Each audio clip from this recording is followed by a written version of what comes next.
was going to introduce her, Alan. Well, you can introduce her. I just want to say You can add whatever you want to say. All right, you introduce her. I'll add stuff to her because, yeah, go ahead. Okay, so guys, we're fighting over Bridget. Actually, Alan does Clubhouse with Bridget very often, and they're very, very close. But I got her to come on the event, so I'm just happy to introduce her and with Alan. So we have Bridget Renee Holliday. She's a Starseed channel, multidimensional medium, and a Galactic Peace Ambassador. Mm-hmm. I'm staring right in your eyes, holds frequencies of unity consciousness and grounds them into the human experience. As an Ascension-Contact specialist, she communicates with the higher realms and assists you to expand those innate connections within yourself.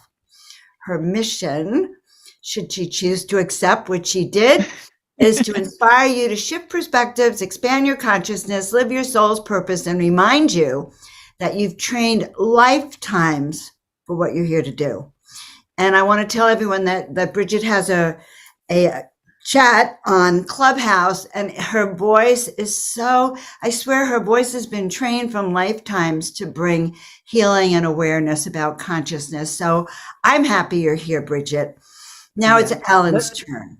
The Clubhouse is Ascend and Awaken Ascending. Awaken. Right. Awaken Ascending, probably a couple of times a week. But I just want to say, when I heard Bridget on Clubhouse and all her credentials Joan just read, I knew she was a part of our family, and I reached out to her, brought her in, and she has her wisdom of lifetimes to share with us today. So thanks for being part of the family, Bridget. Yes. Oh, you too.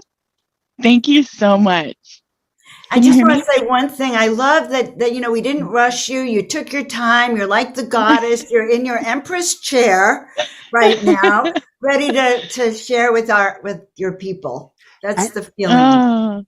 I just also want to point out what Joan said, the sound of your voice. There you have a real quality of vibration. So if you're not watching, just listen to Bridget speak, but it's also great to see what she has to say too. All right. See you in person today too. So take it away, Bridget. We're happy you're here. So much love for both of you. Thank you for that beautiful introduction. Neil, this has been amazing. So I'm just deeply grateful to be a part of this and to be here with you all. And all of the speakers. What's funny is I had no idea what I was going to talk about. My team was being a little persnickety in their own way. I think they wanted me to channel everything today. But last night I was feeling a little nervous. So I was like, what are we talking about? Let's just give me something so I don't feel nervous. And funnily enough, they brought through a bunch of things that totally align with what lots of the speakers have talked about today. So all in divine timing. And I'm just deeply grateful that all of you are here. And those of you that are watching the replay, thank you for your presence. Thank you for being. Thank you for enjoying the human experience in whatever way that looks like for you. So they really did a beautiful introduction for me, Joan and Alan. So I'm deeply grateful to both of you as well. And really, as Joan mentioned, I'm here as an Ascension-Contact specialist during this period of humanity's evolution and consciousness. And this is not a title I created for myself. This is a title that my soul team, and for those of you that are wondering what a soul team is, they are the beings who stay out of the human experience. They are friends and family from beyond the human earth experience, I should say. And they are those beings that guide and assist us along our entire journey. They understand why we're here, what we've come in to express, what we've come in to really explore. And we set aside what I understand to be predetermined, I want to do this for sure kind of things, right? And so they'll be the ones that'll help nudge us toward those things. But from what I've received and what I see with people, I often see people's life paths whenever I meet them. And what I see with that life path, visualization that I receive is that whatever we've come here to explore and experience, we will hit regardless of even if we feel like we're going backwards, right? So there's no right or wrong way to do the human experience, as I'm sure most of you that are watching know. But really, my soul team, I've been communicating with them since birth. I have a collective. We all do. Some collectives are smaller, and others are larger. Again, there is no good or bad with that. It is just what we've come in to do and the assistance that we will need for the people that we are going to be connecting with, really, honestly. At least that's how I perceive mine. So my collective began communicating through the angelic beings. I often say that they raised me when I was little. And within my collective, I know them all by frequency. I don't ask for names because frequency to me is more of a name than a human earth label would be. And so what I do is I sense the frequency as they are communicating, right? And we can go into more detail in this maybe a little bit later in here. But at the beginning, I was communicating with angels, and then a little early, in my life, when I was probably about 6 or 7, then I had other beings within my collective step forward and say, okay, we are this and we are that. But what I will say, and this is bringing it around to something that I know is near and dear to Alan's heart, and probably to everyone here. I have had a lot of experience with all different types of beings from many dimensions. Some that we would label, higher vibrating, and others that we would label lower vibrating from very small age. And one thing that I grew up being was kind of a spiritual warrior, at a certain age, because things were coming in. I actually had trauma at a very young age and continued to add a little bit to that trauma as I grew up, right? Like we all do. We all, kind of stack the trauma up. That's how we're taught to do the human experience, right? Until the last couple of decades, few decades, I would say. So with that, what I know now is that I had resonance within my own energetic system for beings to come in who we would consider gray, right? Not gray beings like extraterrestrials, but in the scheme of, if we look at things as light in the higher and dark in the lower, which I don't really like to say that about the lower, because darkness to me is the place from which everything is born, but we would consider them, lower neutral, right? And so my first experiences were with these types of beings, but also with people who had left the human form, as well as angels and elementals. And so I've had a long line of crazy experiences over the years with all different types of beings. And in that, with new introductions of different types of beings, especially those that were intense and challenged me, it enabled me, it served as a key, right? So it enabled me to sort of unlock doors within my own consciousness for access to information that did not come from this human experience, right? So I have an ability now, and I've had it most of my life, where if something comes in, even if I'm not seeing it visually, with the combination of my physical eyes and what I like to call first eye, but we'll call it third eye because that's what everyone else does. If it's not a combination of that or within the mind screen, right, where we have our memories, sometimes I just sense it, right? I could be doing other things. Doesn't really happen as much anymore in my life, but we'll consider like a little bit distant past for me. When they come in, I would just expand my energy and I would act as a battery for them. And so they would become very almost like engorged, so to speak, energetically. And then from just the smallest amount of energy. And then I instantly had this ability to know what they were and how to remove them, right? And so this was a practice that I had for a lot of time. Now, removing them wasn't always necessarily in a harsh way, right? But I did it enough in my spiritual journey that there came a time period when I walked into a house. I've told this before in shows. There came a time period when I walked into a house that everyone in there scurried to the outside edges. And at that point, I started learning, because it broke my heart. and saddened my soul that everything was afraid of me, because I was just, okay, you got to go back where you came from. You got to go back where you came from. I was doing that so much in the spiritual warrior mode. And this was, 90s, right? Early 2000s, that everything was afraid. And I went to my team and said, in that moment, I said, there has to be a better way. There has to be a way in love. And that is where we are now. So the reason I'm bringing this up is because within Clubhouse, I'm very new to ufology.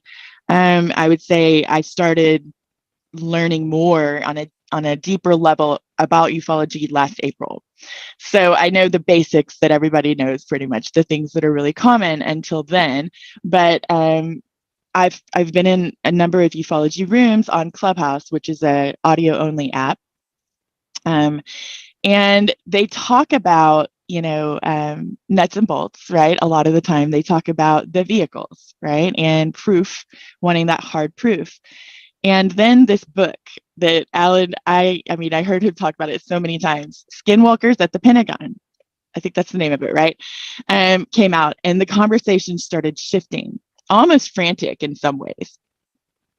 And it was like, how do we, rectify the paranormal aspect with the, extra, what I call star beings, because it's a lot easier than saying extraterrestrial, interdimensional, extra-dimensional, ultra-dimensional, and so on, right?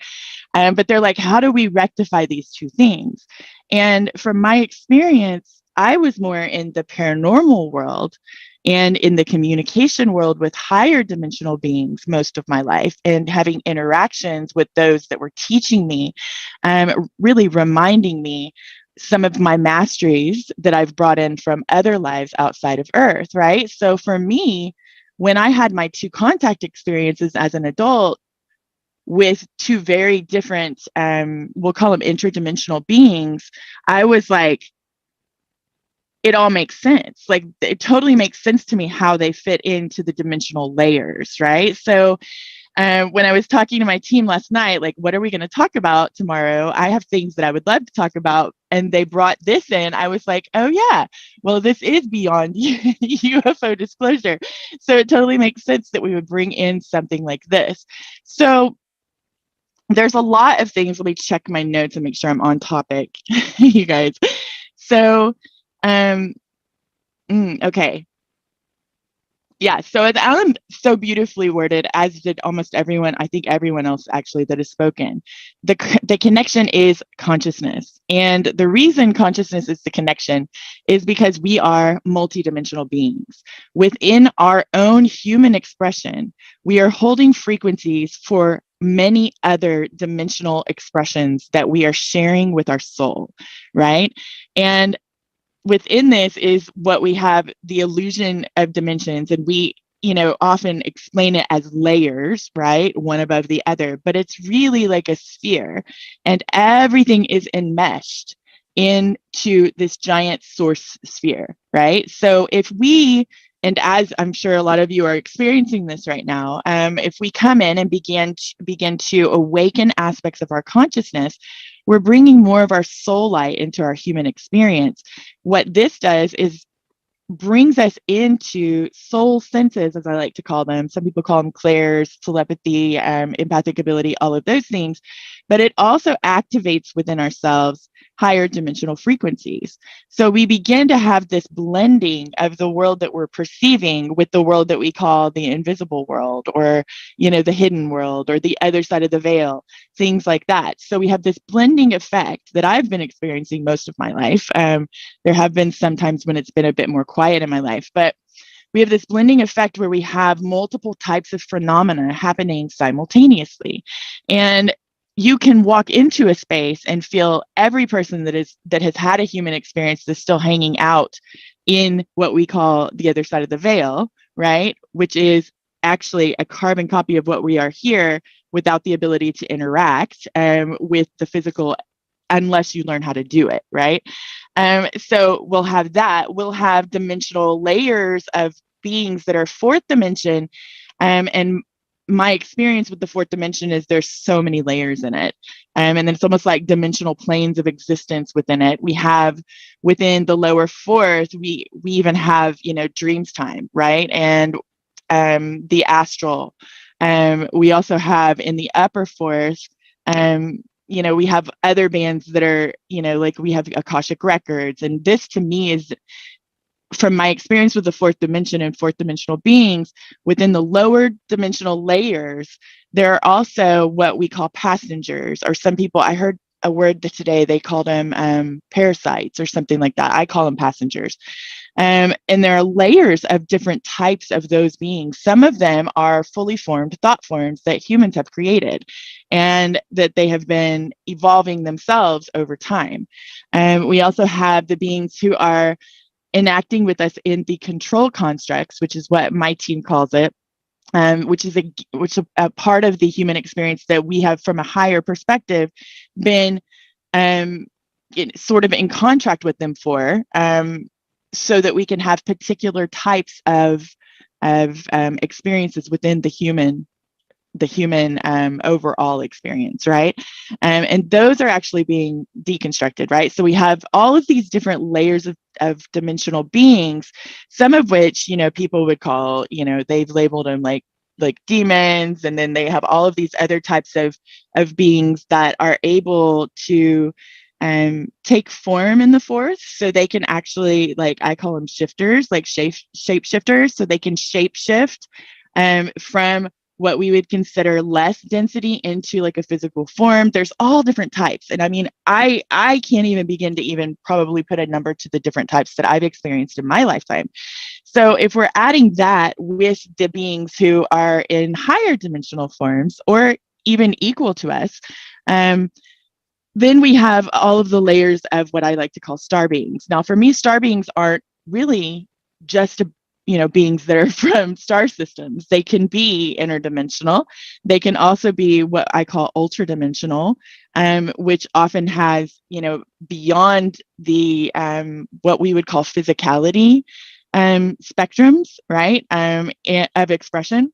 But they can also be multi-universal, which a lot of them are, who have come here for this universe experiment, so to speak.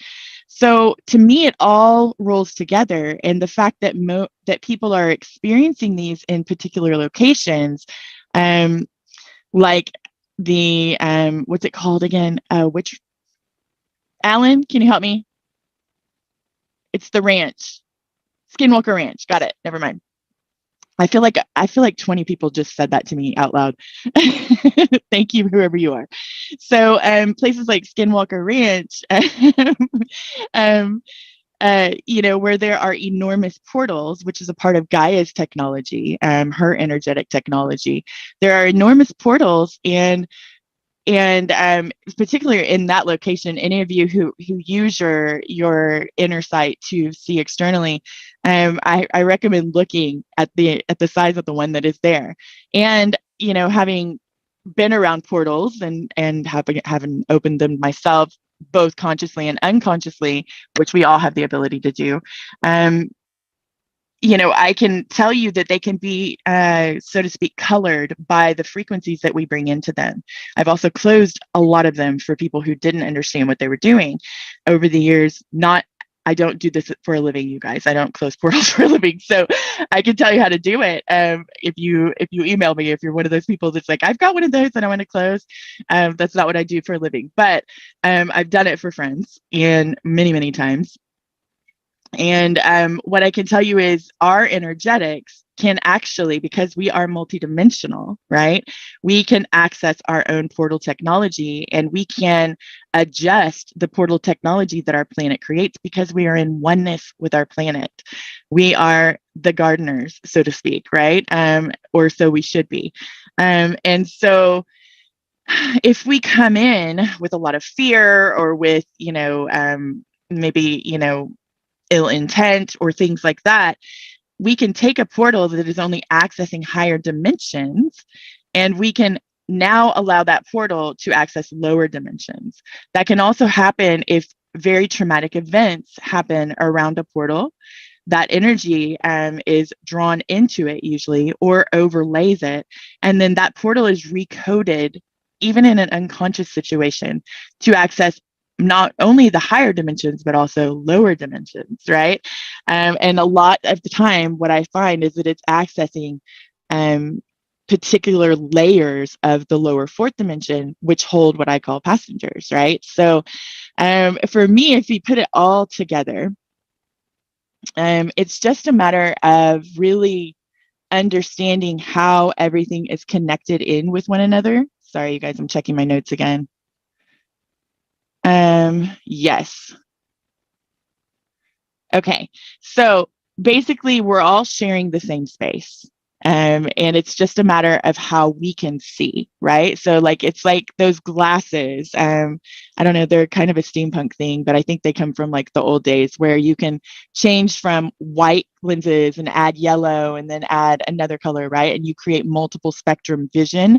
It's like that. That's kind of what we're doing. So as our consciousness expands, then we are, able to perceive more of what exists.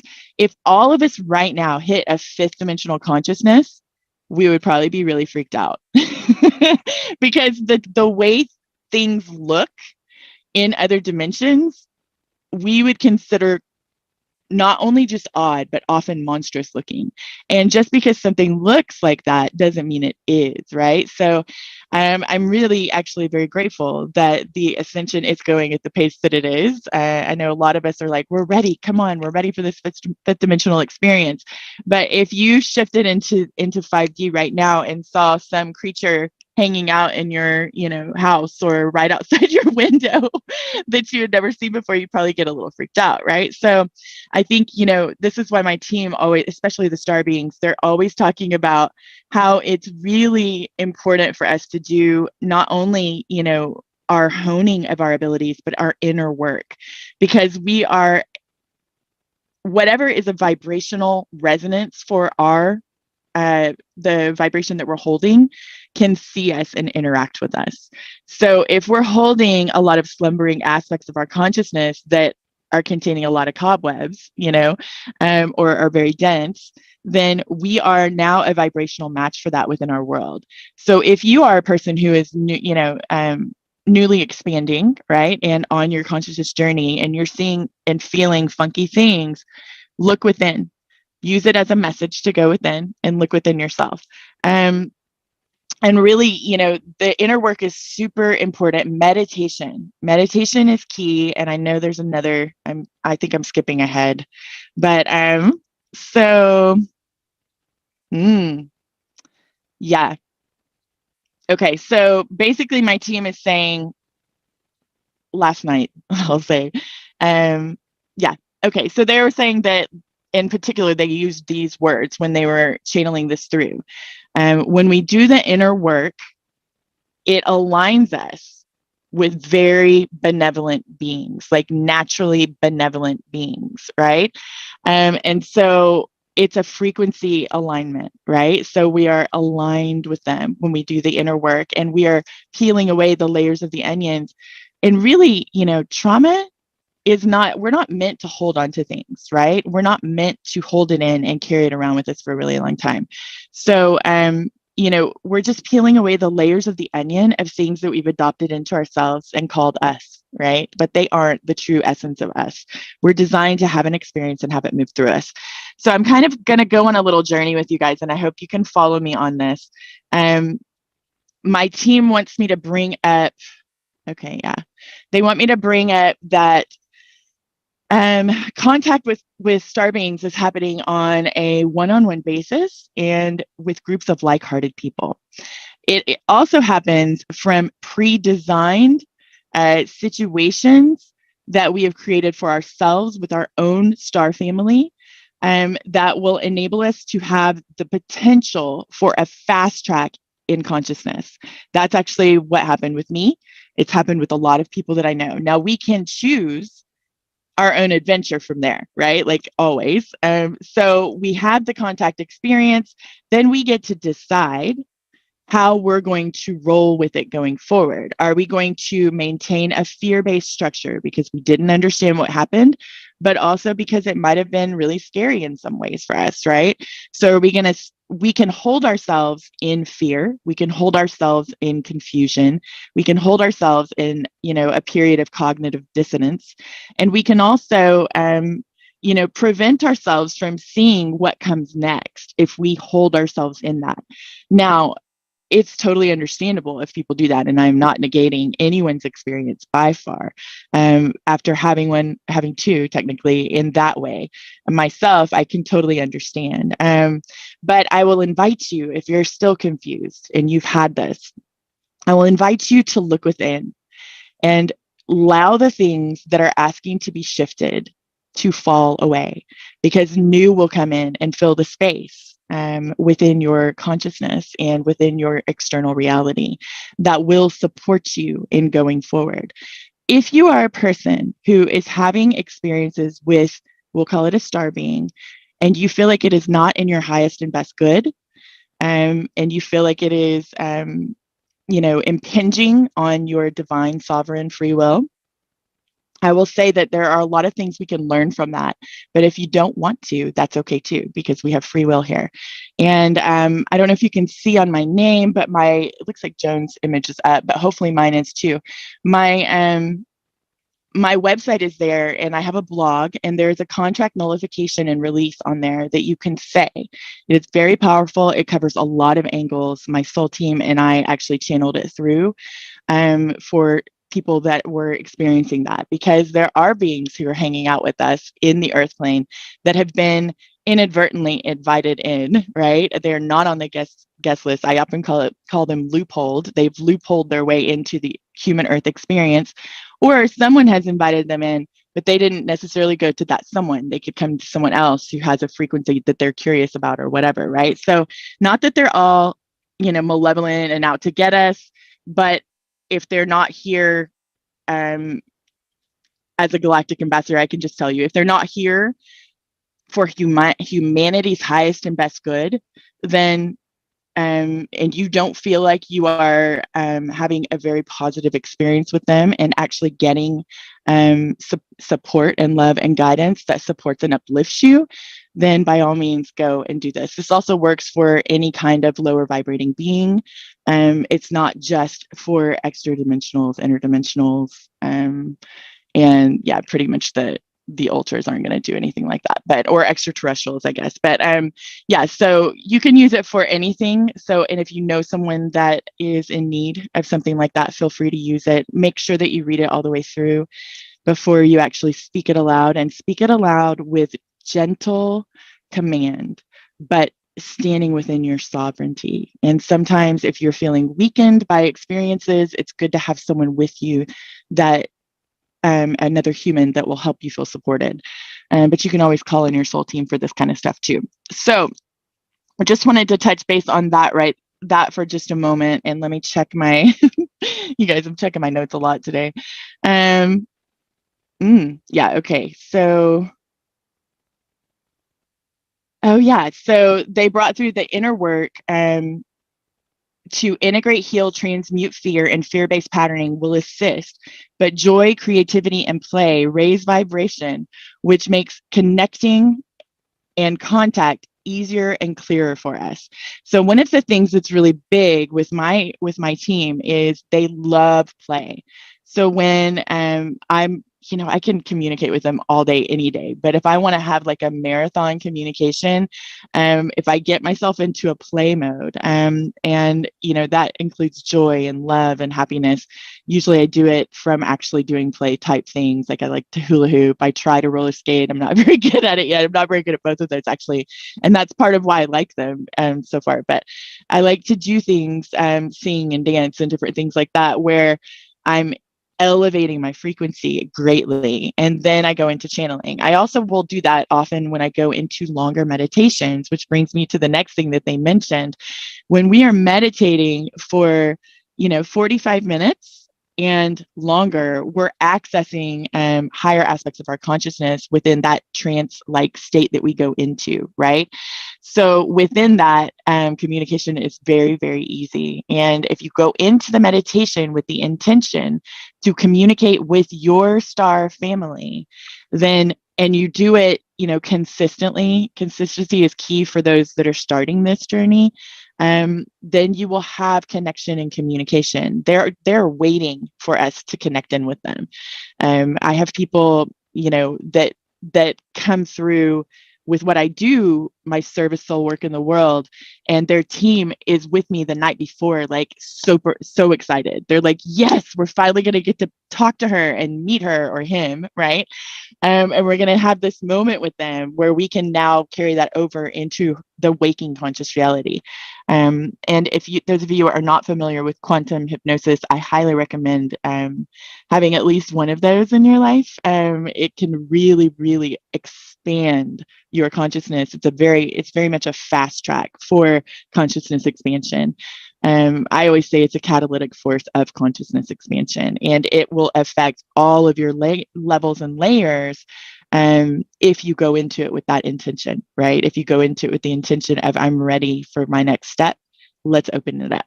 So just a little thing about that. You guys probably know who Dolores Cannon is, Barbara Lamb, Candace Craw Goldman. This is the world that I'm speaking of with hypnosis, not quacking like a duck on stage or anything like that.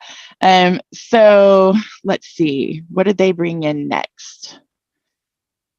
Yeah. So I hold frequencies, as I think Joan read earlier, for Pleiades, Sirius, Arcturus, Lyra, and Andromeda Galaxy. And one of the things that I know to be true, and I'll speak from my own perception, is that when we are connecting with different races, it is because there's a connection outside of the human experience with them. Generally, I find that they are our star family, so to speak. We have lives with them, or have had lives with them, depending on how you look at it, or will have lives with them, right? Because time and space is a little, it's a little wobbly here compared to everywhere else, right? So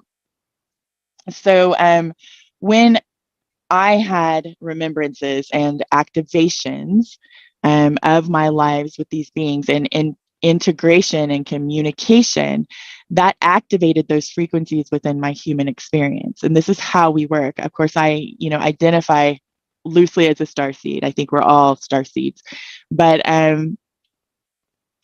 that is how this expression works. So when we have an interaction with them, it doesn't really matter to me what dimension they're from. I know that's interesting maybe to some people. I know I will get information about that, but that information comes out more when I'm talking to other people. For me, it's about the connection that we have. It's about the remembrance that they are offering me to find within myself, because that's what our soul team does, right? And it's about remembering who I am in that way, so that I can bring the masteries and specializations from that particular life. We'll use the word life loosely because not everything is physical, but I can bring that into this human experience and ground it in, integrate it, ground it into the human experience, and then share it with everyone in service, right?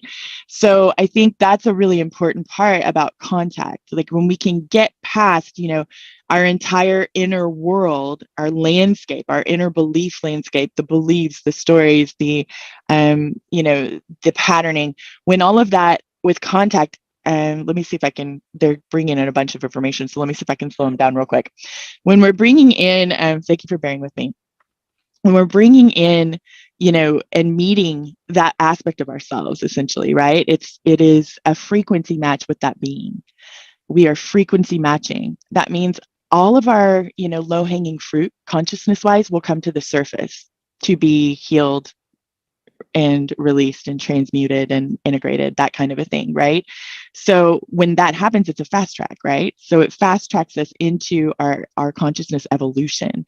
And I think I'd lost track a little bit. I wonder if someone on here could tell me what I was talking about right before that. when I told them to slow down, they really slowed down. So I don't know if anyone's watching. I'm not seeing any comments. Okay. So Alan, are you listening? Could you tell me what I was just talking about? I was just distracted for a second, but just start where you're at. Probably because I was losing touch for a second. And let me see. You're good. Frequency matching. Talking yes. about frequency matching. Yes. Thank you, Joan. So this is the joy of channeling sometimes, you guys, live and in person. So basically, yes, I'm going to look at my notes because we were going into holding frequencies for them, and the frequency matching will do that as well, right? So when we have a being step in, it not only is serving as a permission slip for those frequencies to activate within our own human experience, within our consciousness, but it's also frequency matching. We will elevate in vibration to get as close as we can to that frequency match, because we hold all of the dimensions within us, right? So where I see the beauty in that is that it's a fast track. What can happen in those moments, though, is that it can lead to a period of like a dark night of the soul, where all of this stuff is coming forward and we feel really bombarded. But that is a fast track that we designed for ourselves. So if we can move through that with love and grace and compassion for ourselves, and understand that we're probably also clearing for the collective as we do that experience, as we have those experiences, and do the inner work, dive deeply within ourselves, what happens when we come out is this beautiful expansion and opening. And we'll find through connection and communication with those beings, if we don't run into fear, too much fear, because they will step back if there's a lot of fear. It's a lot for their energetic systems to handle, most of them.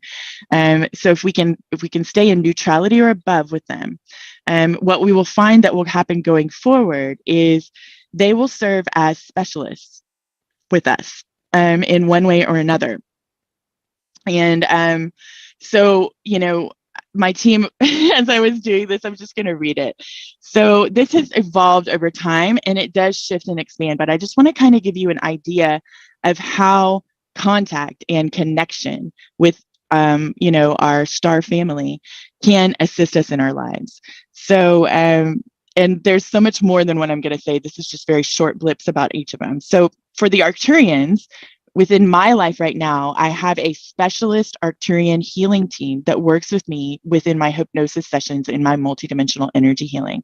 Now, I also work with everybody's individual healing teams, right? So I'm not saying they're the only ones, but they're almost like like the best surgeon in the nation or the best surgeon in the world, right? For whatever it is, they're like that with almost everything.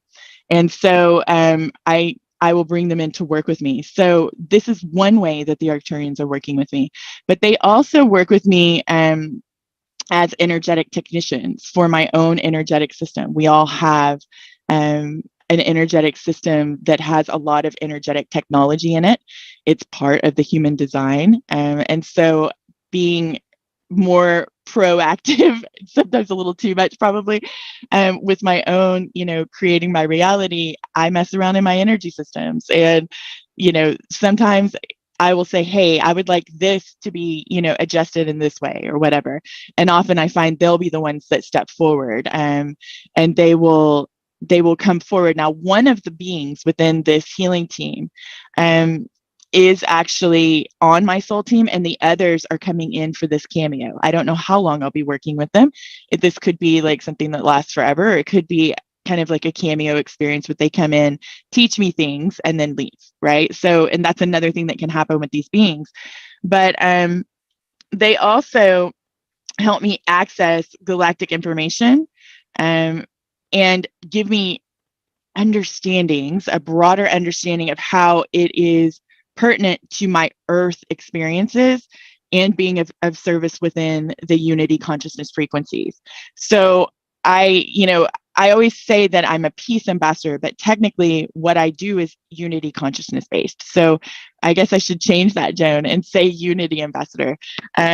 Because what we think of peace is not exactly what I bring. The frequencies that I hold are more for unity, right? Understanding ourselves in oneness. So that would be how the Arcturians work in my life. And this is just to give you guys an idea of what it's like when you connect in with the different star beings in your team, things that they can help you with, things that they can guide and assist you with. And really, it's not looking outside of yourself, because in a higher aspect, we are all in oneness. So the Pleiadians and Sirians, it's interesting. They share a lot of commonality with me. So they definitely assist with consciousness expansion. I'm constantly receiving channeled messages. In fact, I have one that I'll read that was a mixture from one of my councils in a little bit if I have time. I don't know how I'm doing on time, you guys, but if anyone wants to let me know. So they also help me with channeling and access to galactic wisdom and knowledge, again, with the specializations thing, because every time we're in connection with an aspect that we have a parallel with, we are now accessing those specializations. Okay, thank you. We're now accessing those specializations and bringing them into the human experience. That's the whole point of being here, is to bring that in and raise, serve as seeds of light, seeds of codes, wisdom, knowledge, frequency for the rest of humanity. We're all doing that for each other. We're all catalysts, right? Expansion catalysts. And so the Sirians are interesting too, because as Sheila helped me figure out I was a specific type of walk-in, it was, I think, the last one that she mentioned in her presentation earlier. I had a step-in experience, and that's what I called it, a step-in experience. And with that, I requested a bunch of things, and I got them. And the Sirians, I realized much later in life that my Sirian connection, I have 2 parallel lives that are alive and are from Sirius. And both of them, I have 4 that I can just mention right now. I have 4 parallels that are galactic ambassadors for the Federation, which I call Galactic Federation of Light. There's lots of different names for it here, but it's in the overarching confederation.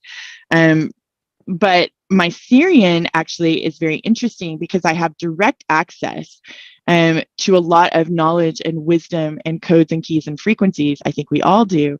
But in particular, the way I'm able to relay them comes a lot from that one of those particular Sirian lives, because they are essentially what we would call, I don't know, like a mystic, a sage, and, also like a scientist all in one. So they are he, I should say, is he has direct access to repositories of information and knowledge. And so a lot of my claircognizant knowing and remembrance comes through that expression. And then the Lyrans, I love this. So the Lyrans help me with mental and emotional intelligence. They help me a lot with my inner work and understanding how to do it and why and what it does and how it will affect, my consciousness expansion. And definitely they've helped me so much understand my multidimensional nature and how to integrate those aspects within my human life.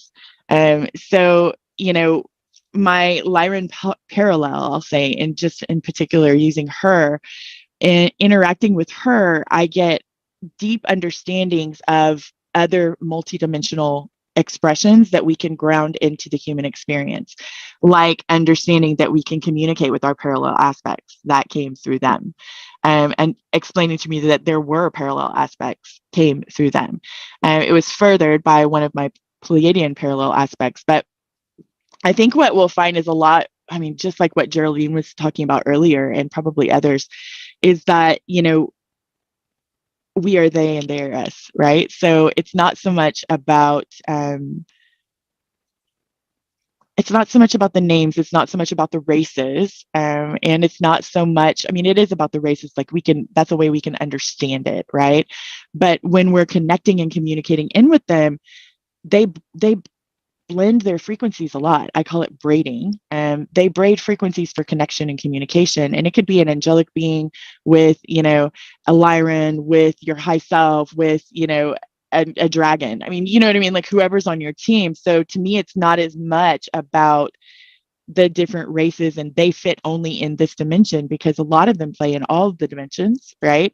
Including here with us, right? So to me, it's more about the connection that we have and how they're helping us, assisting us to live the human experience, while at the same time changing it from within, because that's what we're doing right now in this period of humanity's evolution and consciousness.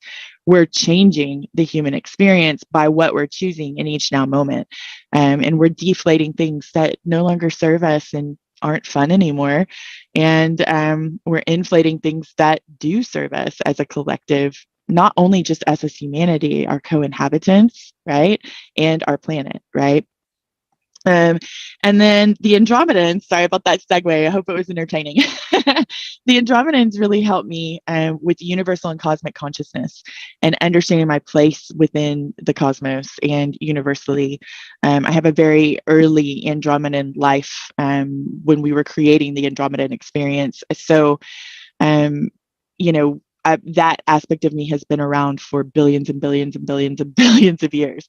And so they really help me to remember who I am as a soul, not just this human experience and my soul in this, but how my soul aspects, have formed what I'm doing here, right? And why I'm here in the first place, and what I'm here to bring in my own expression with my own experiences, but also what I'm here to offer in service to humanity and, our galactic family, right? So that's what I would say. I had a bunch of other things that I was going to talk about, but I want to make sure I'm okay on time. I think I'll skip, or maybe I'll just do a quick version of the... Like 5 more minutes, Bridget. Okay, thank you, Neil. So, let's see, energetic technology. Okay, so let's just talk about consciousness communication real quick. And we'll maybe I'll do a YouTube video on the energetic technology part.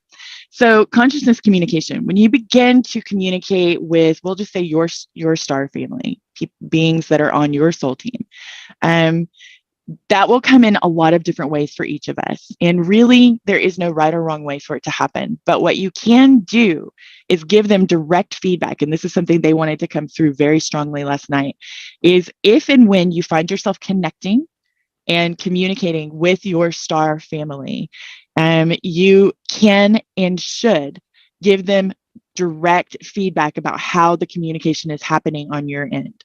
If you're only hearing tones, you can say, "Hi, self, I'm only hearing tones in my right ear. I'm not receiving any other information," right? That is possibly them adjusting your technology so that you can better hear one another and send and receive information to each other. If you have unusual things happening within your body, when they're running energy through you and it feels like you have lightning running through you, or they're sending vibrations that feel like it's like water is rippling inside of you. When those kind of things happen, when and if, let them know what is happening. Because as they do understand themselves in oneness with us, there is a lot about the human experience that they don't understand. If you have a sudden bit of download information coming in and it's coming in super frequently and you're having a hard time keeping up, you can say, "Hey guys, can you slow it down a little bit and then build back up?" Because the idea is to be at a place where you can receive all of it, right? But initially, it might be better for you to have it in smaller pockets where you can integrate that information. So I think the end of what I want to say to everyone is you have the ability to communicate and connect with these beings. Every single person on this planet has a soul team. And you can also really assist not only through being open, right, and having the intention to connect and communicate, but you can assist the smoothing of the process, so to speak, by actually communicating what's happening as it goes on. Because some of them have not been human before. Some of them don't know the human experience in the way that we do. And it is really, really, really important to remember that as sovereign beings, we can say that's too much, and it doesn't mean it's going to stop, right? We can also say enough of that right now, and I'll call it back in when I'm ready, right? So as sovereign beings, we can do whatever we want. I highly recommend opening and, allowing things to flow through, but also telling them to taper is okay, right? So take the memory, take this to memory, so to speak. What I'm telling you, you have a team, use them. They're here for a reason. And one of the things I hear on repeat is, remember, we're here for guidance, right? Remember who you are is playing on repeat, but also remember to ask us for assistance with things. But also what they're bringing through tonight that's really important, I think, for a lot of people who are already entered into this connection and communication is to know that this is a two-way street. And there are many of us, especially starseeds and walk-ins, that come in to help them understand the human experience in a very different way than they did before. So when we do that, direct communication, right? This feels too intense for me. It's too much at this time. That is not a bad thing to say to them. They come from a place where consciousness communication is innate with them, and it is very efficient, and it holds a lot of information simultaneously. So we are learning how to access that within our human experience. So it is okay to tell them, hey, ease up a little bit. Okay, I'm ready for more. Okay, I'm ready for more. You work with people one-on-one too. You're coaching, you're doing sessions. So just tell people how to find you and when you're on Clubhouse and how to have a private session with you. Beautiful. Thank you, Alan, for that time step in too. It was very smooth. I was waiting for a breath. Yes, go ahead. Yeah, I don't take this very often when I talk, So you can find me at BridgetReneeHolliday.com. That is the word bridge with one T, Renee with 3 E's. Alan has corrected me because I always say E, 2 E's at the end. And then Holiday actually has 2 L's. You can find me there, and I offer my service soul work is beyond quantum healing hypnosis. It is also Awakening and Ascension Mentoring, which is kind of what we've been talking about today. And then also I do multidimensional energy healing for those who are really drawn to me for that. It's not my primary focus. But I'm on Clubhouse every Monday and Friday. And Clubhouse is a drop-in audio only app. If you guys don't know what it is, Alan is on there a lot too. That's where we found each other. But and your club is Awaken Ascend. So go to that club. Awaken Ascending. Every Monday and Friday at 4:30 Pacific, 7:30 Eastern, and 12:30 a.m. UK. You can find us there. And yeah, come hang out with us. Thank you, Alan. Thank you, everyone. Thank you, Bridget. Thank you, Bridget. Thank you, guys. Bridget, you were wonderful. Oh my God. Thank you. So happy to have you connecting like that. Thank you. Thank you. Thank you, Joan. Thank you, Neil. I'm coming to Clubhouse. Sure. Well, stick Joan, around these if you kisses want, are for Bridget, you. because we're going to, after we do a little closing, we're going to bring everybody on and just say hi to everybody.